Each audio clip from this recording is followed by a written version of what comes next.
what a shipment looks like for 4 classrooms. There's a lot of packing, so it's usually bigger than what you think is going to come.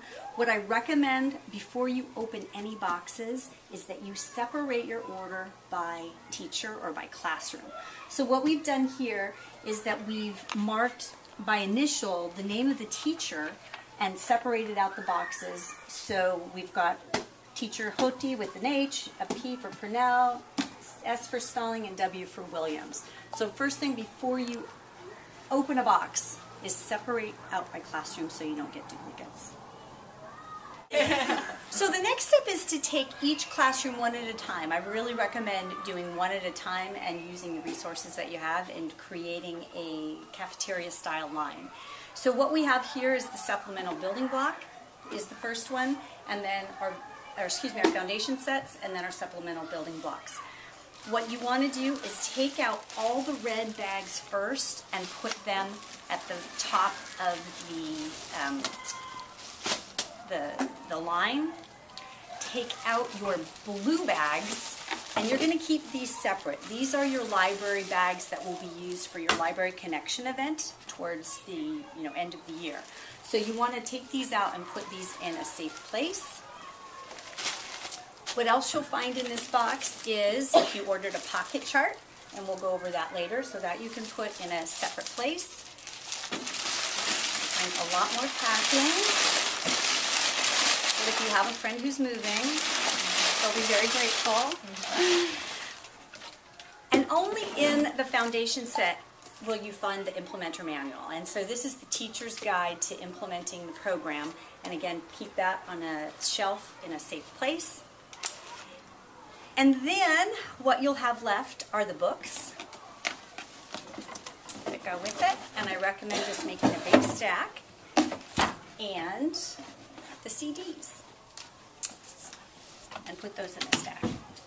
And then do that same procedure for every supplemental building block that you have. So once you've separated out your boxes in your bags and separated your blue library bags away, I would recommend taking all of your red bags, applying your tags to them, attaching them to the handle, and then marking a number up in the corner. In this particular case, we've done 1 through 24 and put them at the beginning of the cafeteria line, ready to stuff. And then what we have here is the foundation set.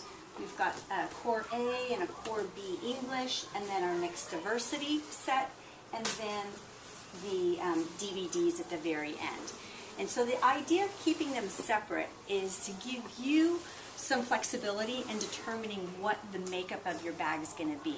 For example, if you have a classroom that has a lot of Spanish-speaking children, and you want to make sure that you have 2 English books and 1 Spanish book in every bag, this allows you the option to say, okay, I'm going to go English, English, and then 1 Spanish.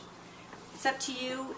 Every site wants to balance their book bags differently, but in this way you can set up your bag, set up your book selection, and do it in a methodical way. So for this particular bag, we're going to start with bag 24. We're a kindergarten class, which means there's 3 books in every bag. At the preschool level, you would put 4 books in the bag. But in kinder and all grade school levels, we put 3 in a bag. So I'm going to take 1 from the supplemental building, or the foundation set. I'm going to take 1 from Core A, and then I'm going to take 1 from the mixed diversity collection. And then every bag will also get the DVD. And there we have bag number 24. And we put that at the very end, and then start back at the beginning. And now we have bag 23. And continue on until you've put 3 books in every bag. All right, so here we go. We've gone through our cafeteria line, and we have stuffed every bag with the 3 books. We've put their tag on. And in this particular situation, we have 4 different kindergarten classrooms on site here. So what I really recommend is using some form of differentiation so that, for example, if bag number 1 is found out on the playground, you'll know whose classroom it belongs to. In this case, we're using yellow dots to represent this class, and of course we'll use green and red and blue for the other classrooms. Another little additional work, but it'll save you some work in the long run. Also recommend doing is putting the same number that's on the bag on the Raising a Reader sticker on the book, because again here you have a situation where the book gets separated on the playground. All you have to do is look at it and say, oh, this is bag number 1 in yellow. I know exactly who it goes to and what bag it goes back into. Easy. Again, a little extra work at the front that will save you a lot of work in the long run. So what we're going to do right now is we're going to process every bag separately. In bag number 1 case, I've taken all the books out. I'm going to mark every one with the number 1 on it on the Raising a Reader label. And then what I've done is I have my partner here, Jennifer, and she is using Avery labels. I really recommend 5363 is the perfect size, but you can use shipping labels and cut them down, or in some cases I've seen schools that use just a piece of paper and some clear tape and tape them onto the tags. But what we're trying to do is create an electronic file for your inventory, and so by creating shipping labels, you're going to have a great record on the bag.